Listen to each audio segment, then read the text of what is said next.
Bonjour mes amis, Brian Gallant ici d'Espace Canada. Brian Gallant here from Space Canada. Thank you so much for joining us today.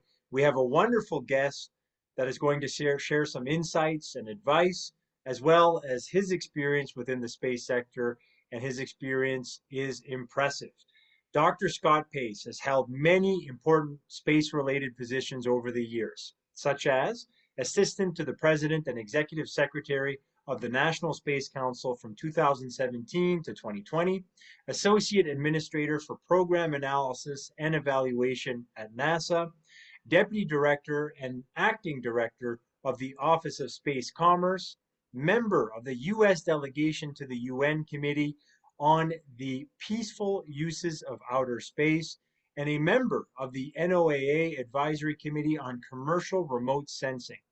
Dr. Pace is currently the director of the Space Policy Institute and a professor of the practice of international affairs at George Washington University's Elliott School of International Affairs. His research interests include civil, commercial, and national security space policy and the management of technical innovation. Mesdames et messieurs, bienvenue, Dr. Pace. A big welcome and thank you to Dr. Pace.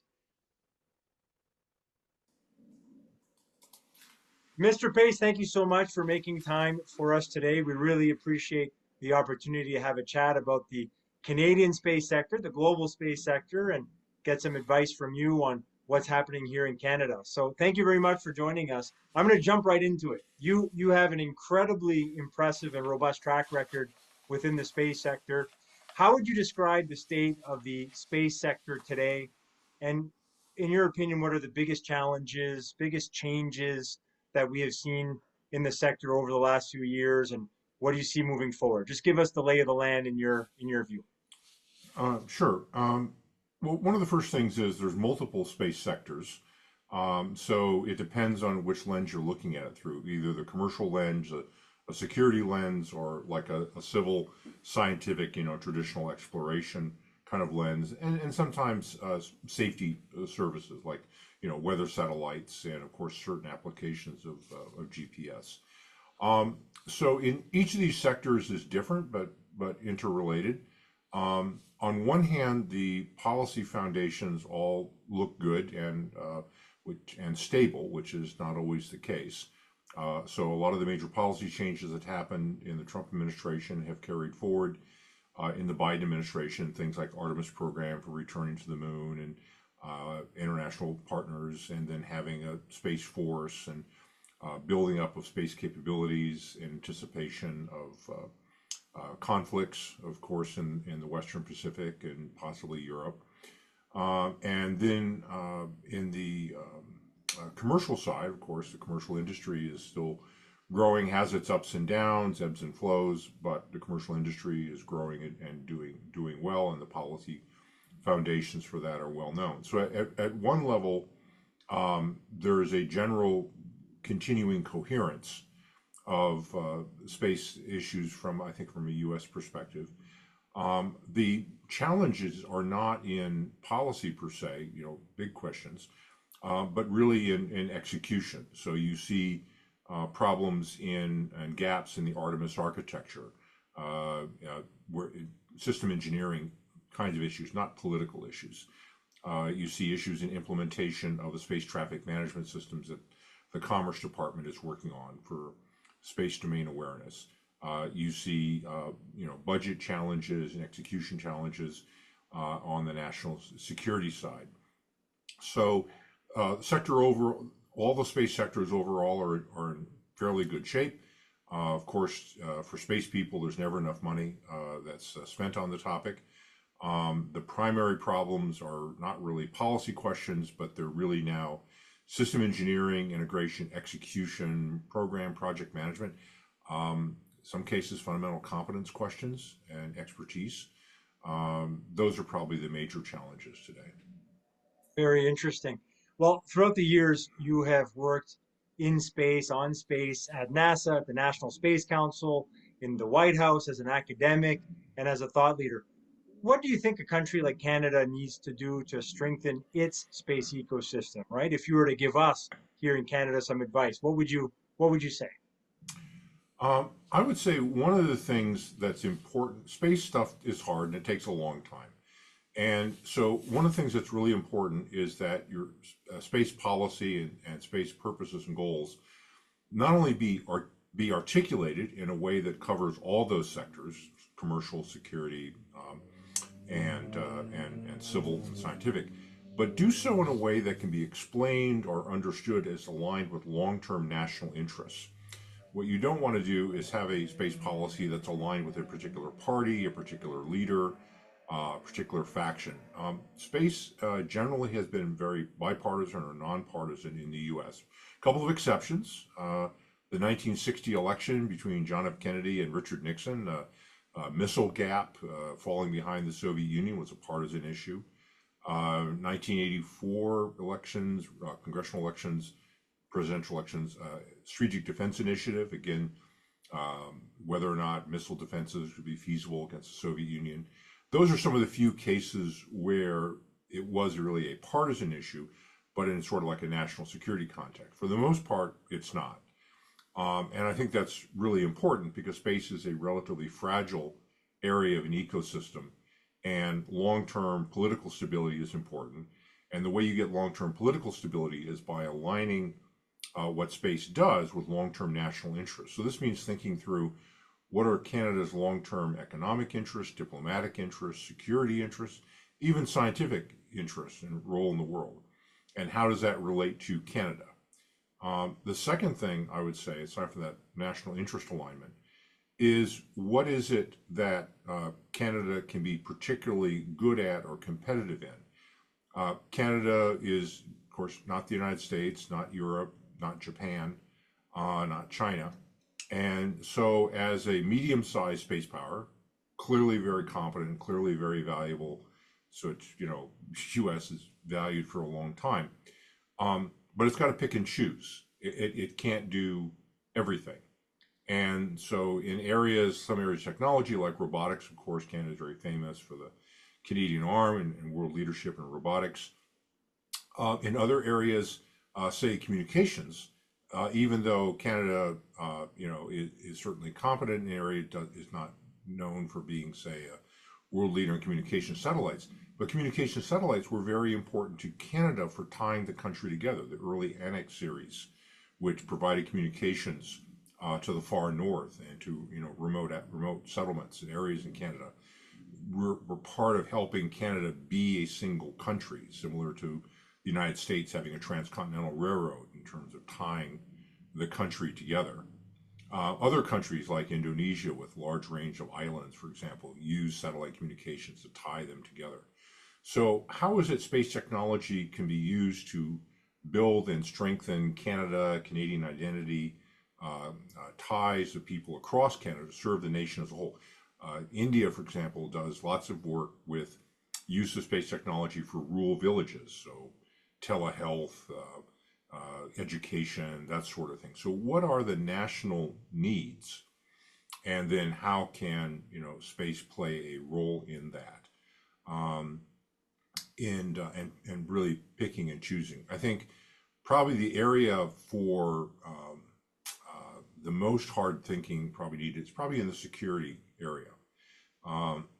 The world has become, a lot more dangerous, and issues of industrial supply chain. In the old days in the U.S., we talk about strategic planning, about fighting 2.5 wars, one in Europe, one in Asia, one contingency elsewhere. Today, we have difficulty supplying 2.5 wars. I mean, the infamous example is, we're short on production of 155 millimeter artillery shells, because we've been shipping most to Ukraine. So we're looking at the Finns and the Poles to help. It's not a space-related thing, but it's an industrial base kinds of questions. Production of anti-ship missiles, production of other capabilities. So with the end of the Cold War, a lot of our industrial base really declined. Shipbuilding is also sort of infamous. Canada has, of course, difficulty building numbers of icebreakers and ships they need. Frankly, I think this is an area for cooperation between the U.S. and Canada to think about North American shipbuilding capabilities.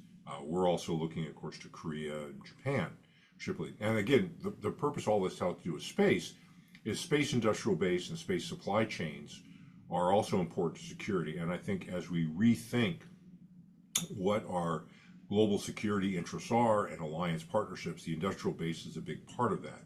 So where Canada wants to be and advocates to be in global supply chains is an important part of the economy. It's an important part of security interests, an important part of diplomatic relations, with key friends and allies.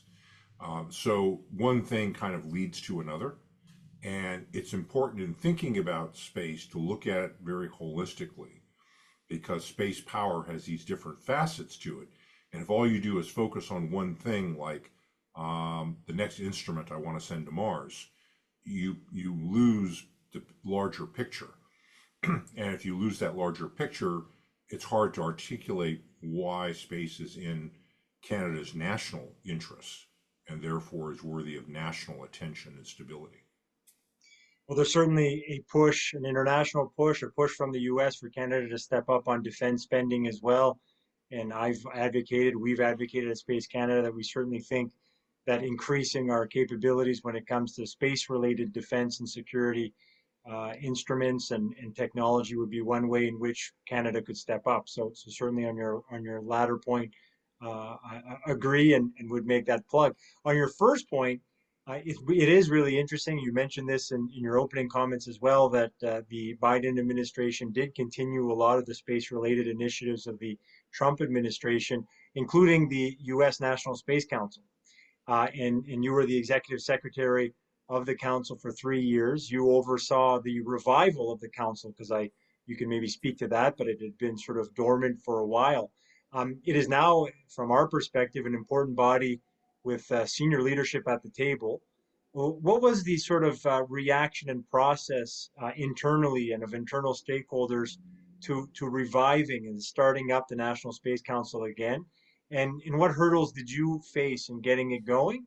How did you overcome these hurdles? As the background of this, there's a commitment to create a National Space Council here in Canada. So we'd love to hear your experience leading the National Space Council in the U.S. Okay. So, the first thing is to recognize that Space Council is a kind of a policy making mechanism, within the White House. It is not a separate institution. It's a tool. There's nothing in the Constitution that says you have to have a Space Council. It's a tool like having a National Security Council or having a Domestic Policy Council or an Economic Policy Council, something like that. It's a policy making mechanism to support the chief executive, president. Obviously, in a parliamentary system, that's going to be a bit different because, the prime minister is the head of the party and that is the government.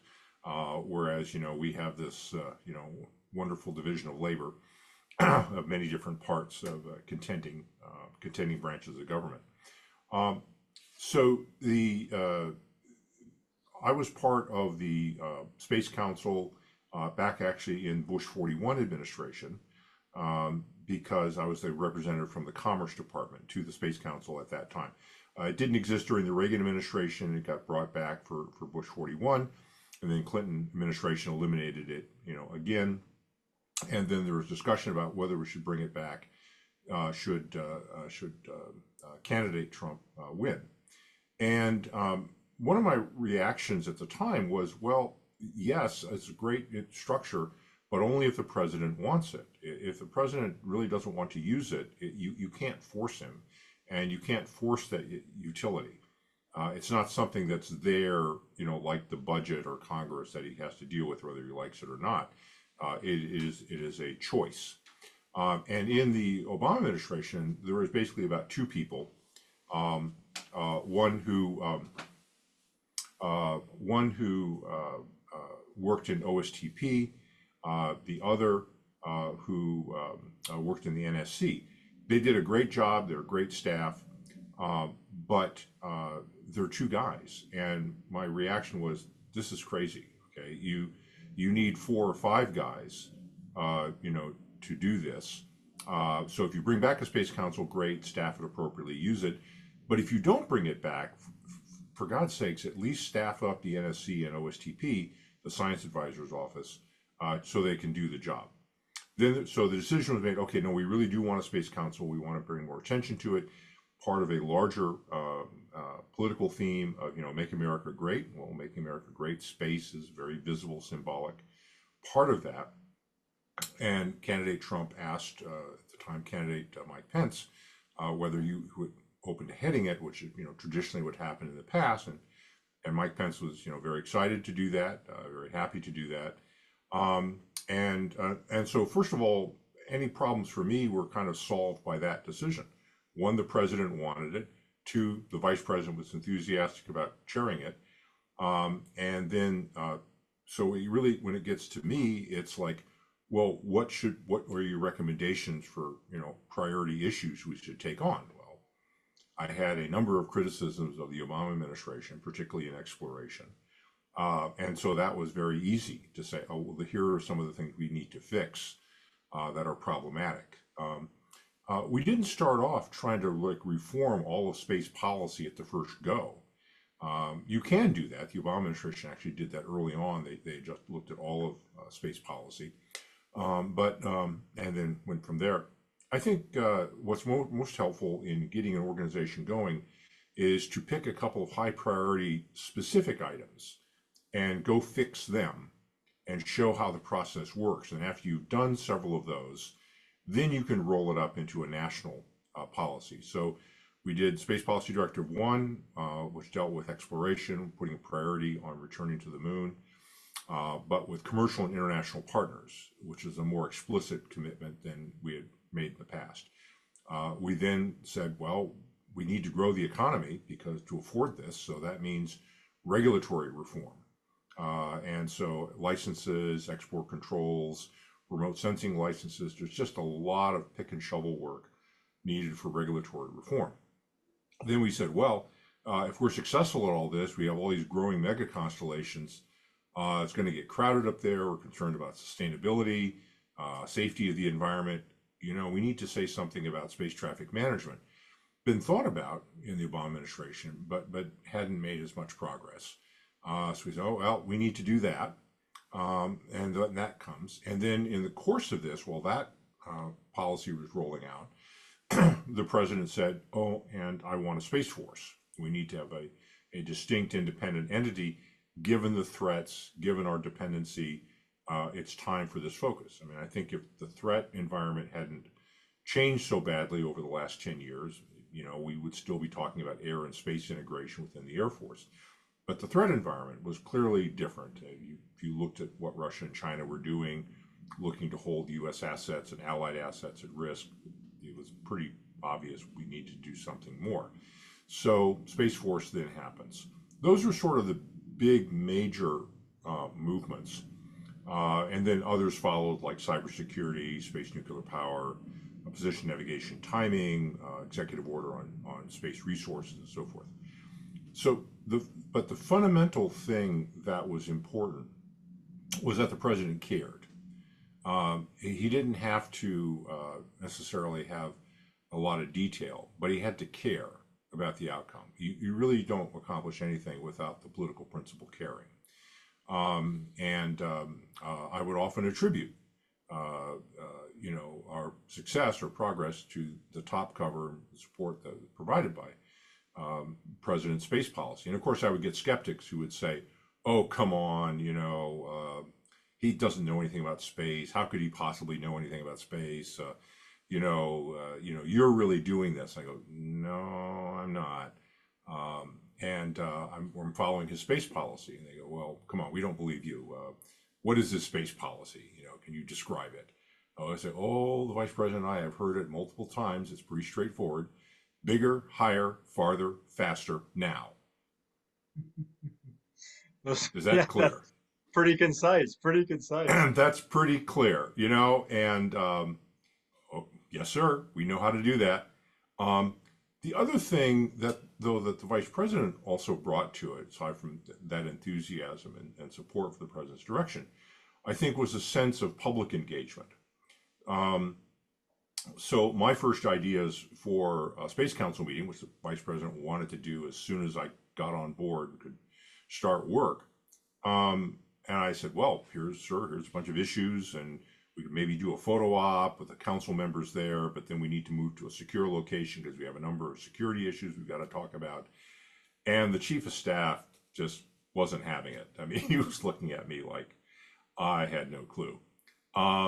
And what was clear, yes, we need to do all those sorts of things. Wasn't a substantive argument, but I was missing the point that you need to engage the public. And so I go, oh, like a congressional field hearing. We go in the field and we go to some interesting location with good backdrop, good visuals, and we have an open meeting which attracts media attention and public engagement. And that's the political instincts I think that the Vice President brought to it. So our very first Space Council meeting was at the National Air and Space Museum, and the backdrop was a space shuttle. So there's the Vice President talking. Here's the space shuttle behind him. Hello, do I have your attention? And he was absolutely correct. It wasn't my first instinct, but his was that you have to convince the American people, you have to engage with them, and you have to have, sort of this visual to get them. A second thing though that happened that I didn't quite anticipate, but which I also, well, two things proved visible: one internal, one external. Internally, the very act of calling a meeting, Vice President's going to chair it, the President's not going to be there. And that's actually helpful because once the President is there, all the attention is on him.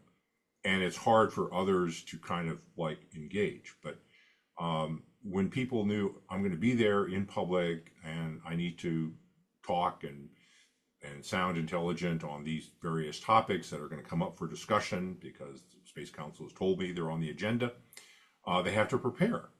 And so you had situations where the Secretary of State is having a colloquy with the NASA administrator who's talking to the Joint Staff, the Director of National Intelligence is raising an issue that the Commerce Secretary responds to. And so first of all, they all did homework and they were all prepared because they're going to be there in public and they want to look good. And so it had an effect on the entire rest of their departments because they had to prepare their principal, for the meeting. The other external effect that came from that preparatory work was when this went live, I had a number of foreign countries, comment to me like that meeting was incredibly impressive, even though there people were criticizing, saying, "Oh, it's just prearranged and so forth." Yeah, a lot of stuff was pre-cooked. We don't have surprises for politicals, their meetings. Yes, we did a lot of background work, and they said, "Yeah, we know that. That doesn't." But you got your principals, secretaries, deputy secretaries, to talk coherently about space. They talked to each other about space. They seemed to kind of like each other. And it was kind of a team. And that was the same thing you had behind the stage. You had people who don't normally get together. I mean, they're the principals. So, people usually coming to them and they're the center. But now they're part of a group. And they're interacting with each other. They know they're going to be in public, so they want to look good. So they've been prepared. And then what that does is it communicates. There's kind of use the academic term, kind of a meta message of the U.S. government is thinking about space as a whole of government process. It understands the interactions. The principals who are doing this seem to know what they're talking about. They know each other and seem to get along, at least in public. That's kind of an impressive sub-message by itself.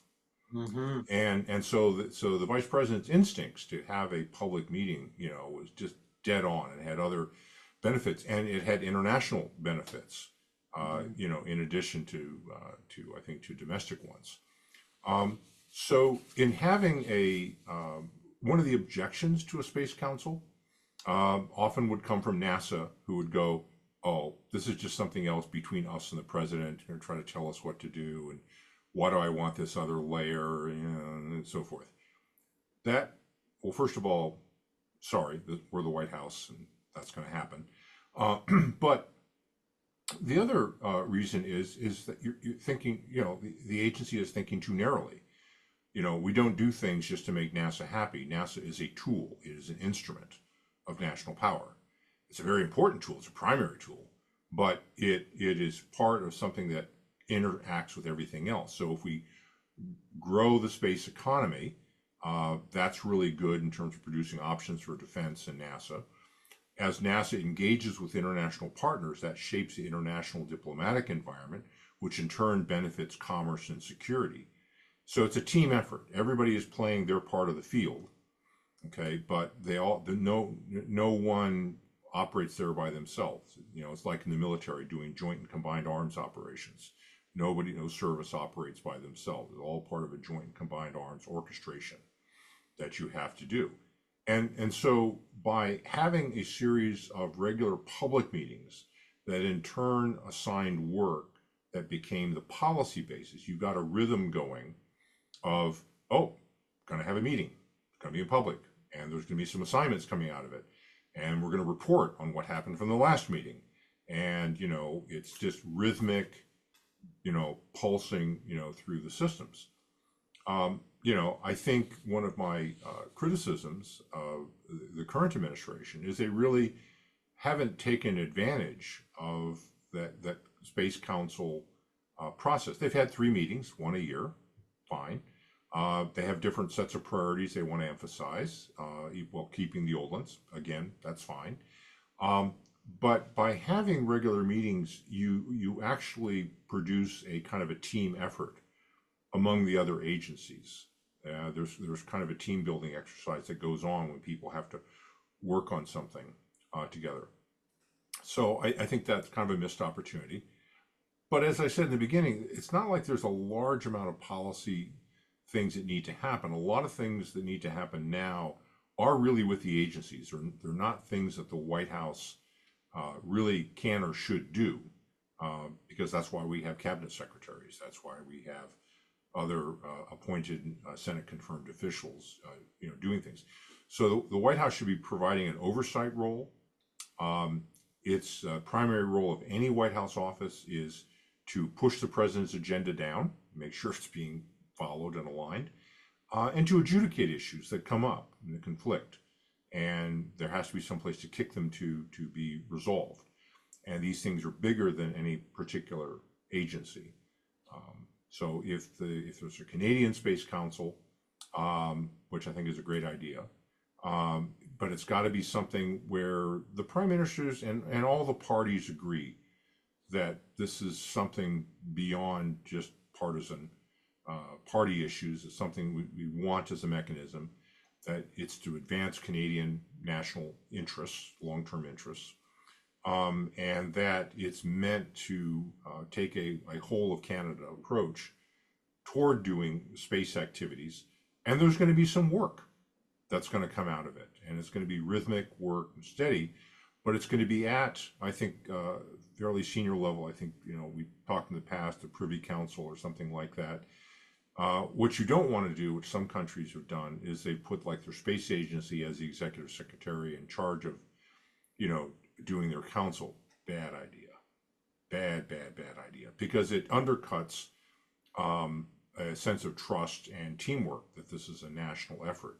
It simply is, picking one favorite child over the others. And that doesn't usually work well.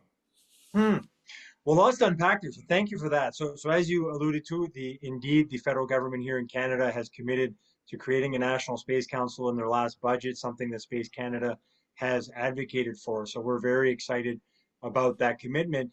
And it's really interesting because some of the arguments that we've used are very similar to what you went through, right? It's the idea of getting the different departments, different agencies talking together behind the scenes as they get ready for a National Space Council meeting. It's about them making sure that they know there's accountability as well with those sort of the rhythm of those meetings. We love the idea of them being somewhat public, or part of it being public, because it can help us tell a story which we believe is very necessary to Canadians. Why is space important to you? Why is space important to our country?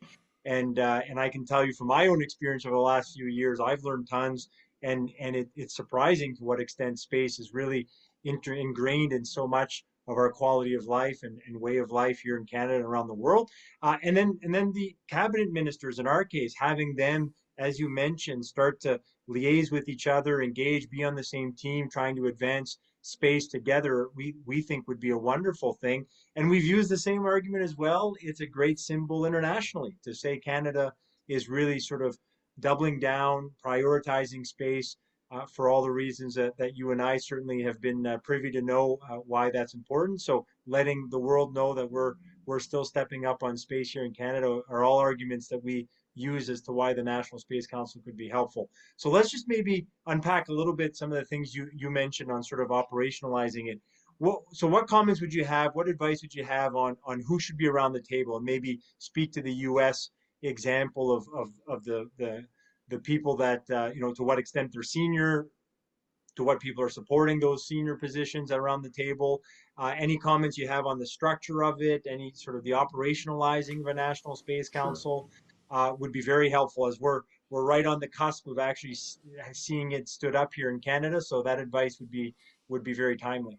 I think it has to be a place where ministers, the departments can easily get to. And you have to think about a kind of I would suggest a tiering approach to decision making. I don't know if this it would be familiar in Canada, but where we would have a meeting is we on say any particular issue. We start with senior representatives, but not the ministers of departments that have the most sort of working operational knowledge of something. So somebody like an office director level, and not a necessarily political appointee, although maybe a junior political appointee who's oversight person. One of the strange things about U.S. Roles is that political people can only report to other political people. They can't report to career people, because career people, how are they supposed to manage them? I mean, the person is there because they're a political appointee. And so career people can work for career people can work for political people, but political people can only report to other politicals. So you see politicals very much at the top of an organization. You don't see a political appointee, down doing, technical work on engine safety or something like that. Not that you would want them to, but so you take maybe a political appointee or a senior career person as representative to an interministerial working group. And the interministerial working group needs to be chaired by somebody from the council, somebody from not from an agency. Can't delegate that. It has to be somebody who represents the prime minister effectively, or representing the Privy Council, whoever.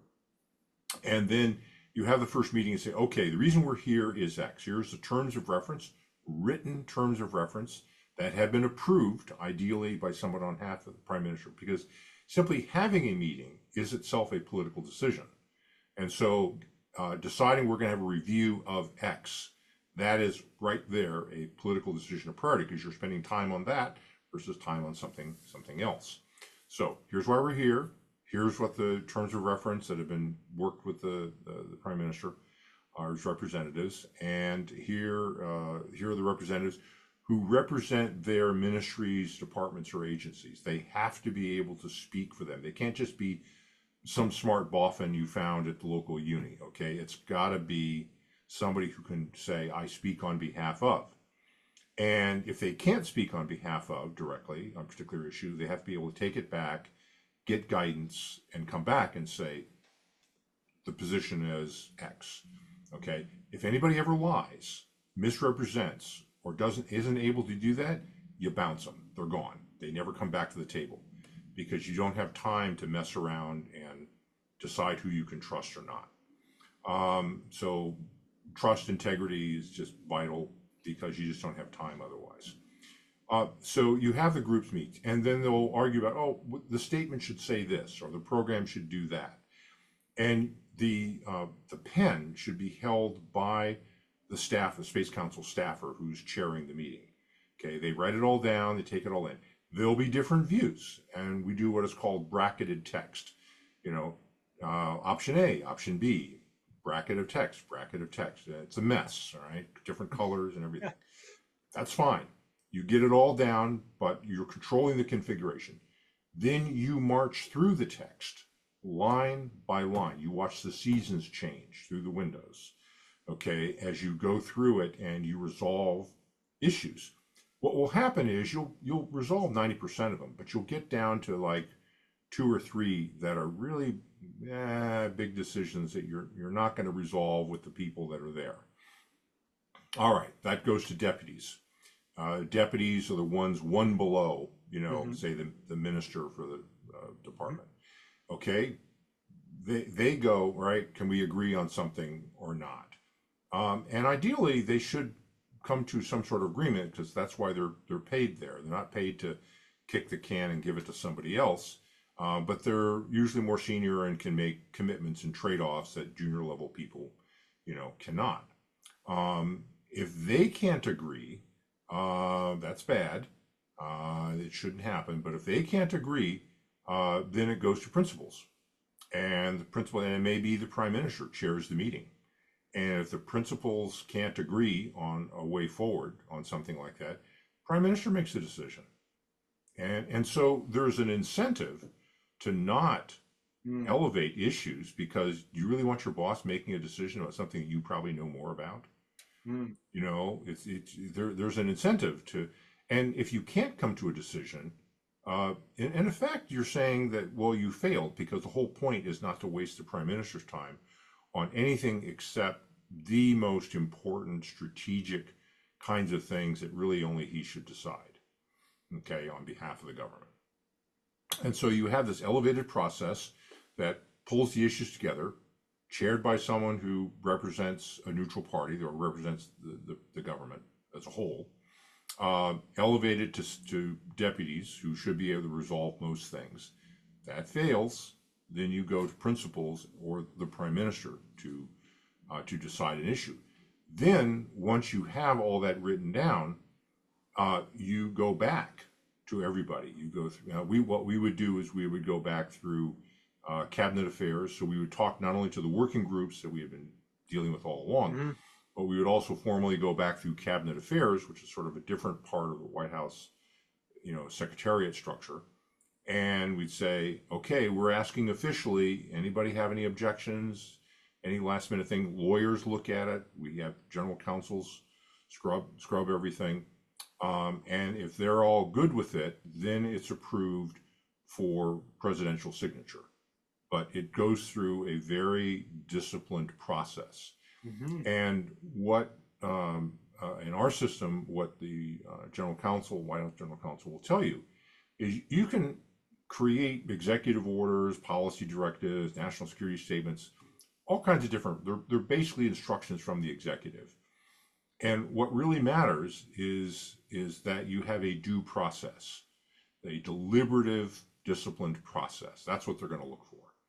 And so you should be able to say, we had these meetings, we had lawyers, and I would recommend having a lawyer representing the interests, say, of the prime minister's office or whatever there, just to follow the process. They don't necessarily have to have, nor should they have, maybe a position of their own. Who cares what their opinion is? They're the lawyer to make sure that something stupid doesn't happen. And so then, but any positions should come from the ministries. And so then, when it's ready to be signed off, the prime minister should be confident that there was in fact a deliberative process that was followed. All these views were heard. They were resolved. That if there was something difficult, people he trusted resolved them. If he doesn't trust those people to resolve them, he should get rid of them and put somebody else in there. Fairly straightforward. And this process, I mean, it sounds kind of very bureaucratic, pedantic a bit, the bracketing, the elevation, and so forth. But this comes, I adopted this process and saw this process in my first go around with Bush 41, but it in turn came out of the NSC, Security Council process, and in particular the Security Council process that did arms control agreements. So when we're dealing with the Soviet Union and we're doing arms control, which you imagine is a very high stakes sort of thing, and every word matters, that kind of discipline of bracketing the text, elevation, and so forth, The difference with space is that a larger number of stakeholders. It's more than just Mm, defense and state. It's a bigger group. But the idea of a disciplined process is what informs it. And so I took this process from the NSC, who in turn took it from arms control, device adopted.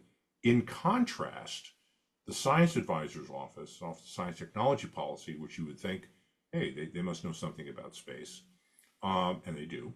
Uh, their problem is they don't necessarily cover the full range of issues. They can touch on them, but diplomatic, commercial, defense, it's often bigger than just, what the science and tech people do. But you could get the right people in there. A deeper weakness, and I say this with all love and affection, is they run their operations like a faculty meeting.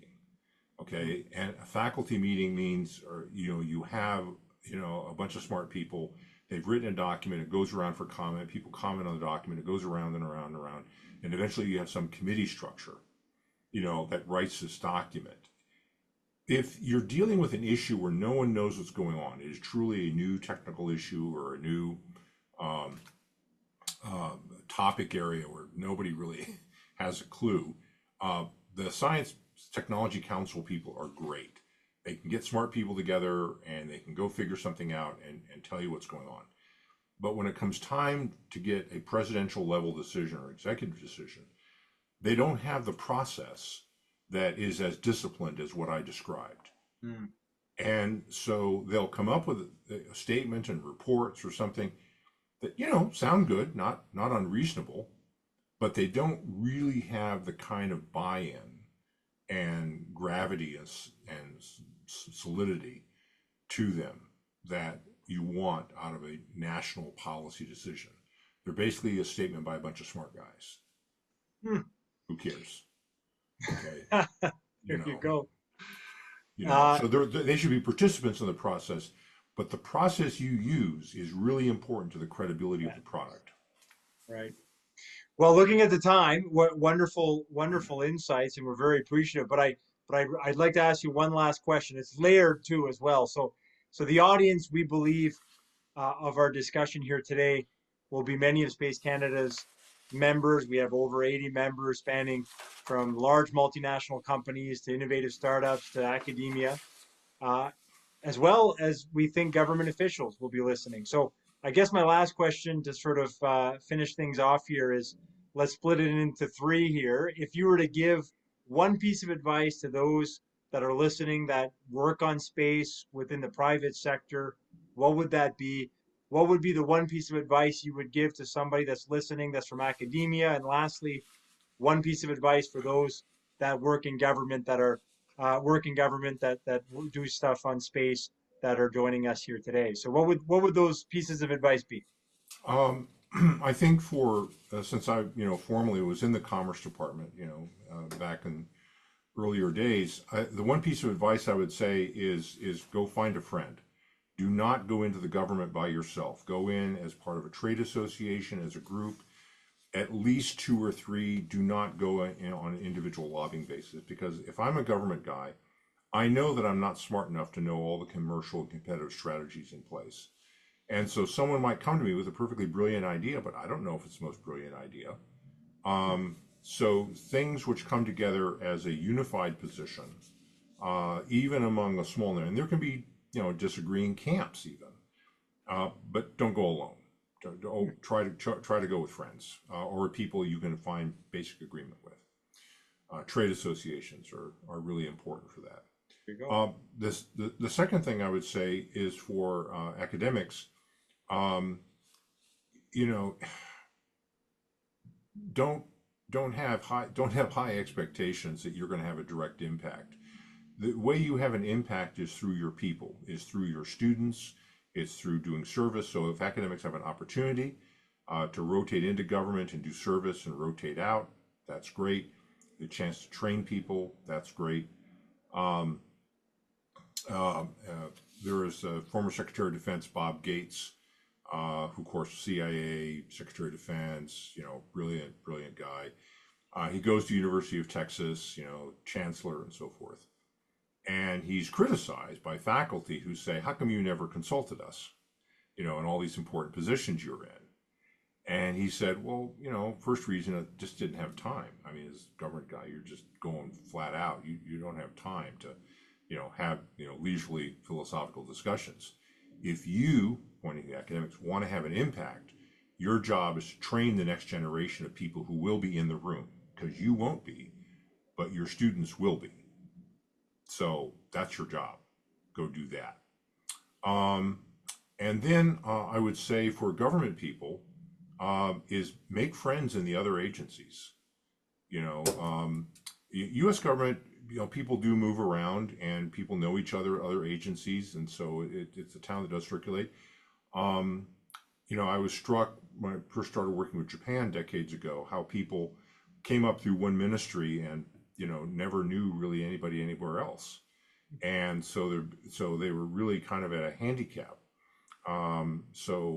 Make friends in other industries. Go to have social events, circulate. The space communities tend to be small, and so make sure you know people at other places, because there will come a time when you need to make a judgment on whether you can trust someone, how far you can trust them, come up with ideas together. So get to know others, I guess would be my advice. Fantastic. Mr. Pace, thank you so much for your time. And of course, thank you for everything you've done for the global space sector. It is very appreciative that you take time to share your insights and all your experience with us. And certainly, I think those that are listening will certainly walk away with lots of things to ponder. So thank you very much for it. And we look forward to having you in Canada at one point as well. Oh, Join us at one of Space Canada's events. one plug I could put at the end, Yeah. looking at your recommendations, um, make sure that you have some sort of. We talked about academics, but I think there's a special category of academics, which is the science community. Mhm. And I think it's really important because they are well organized, they are international, they do talk with each other and so forth. That in addition to economics and security, diplomatic interests, make sure you don't ignore the science community. Sometimes scientists can be very self-oriented, but they're really an important constituency as well. And so making sure that they have a voice in the process for their priorities, just like any other sort of associations, Mm. and they should be challenged to do priorities. Can't do everything, so we can only do one or two things. Okay, what are those priorities going to be? I think they should be a really important part. So I would say make sure you don't forget them. I think that's excellent advice, and I can only assume that there are a few people listening right now that are shaking their heads profusely in agreement. So thank you very much, Mr. Pace. Looking Okay. forward to having you join us on Canadian soil at one point at one of our events. So all the best to you and yours. All right. Thank you. Take care.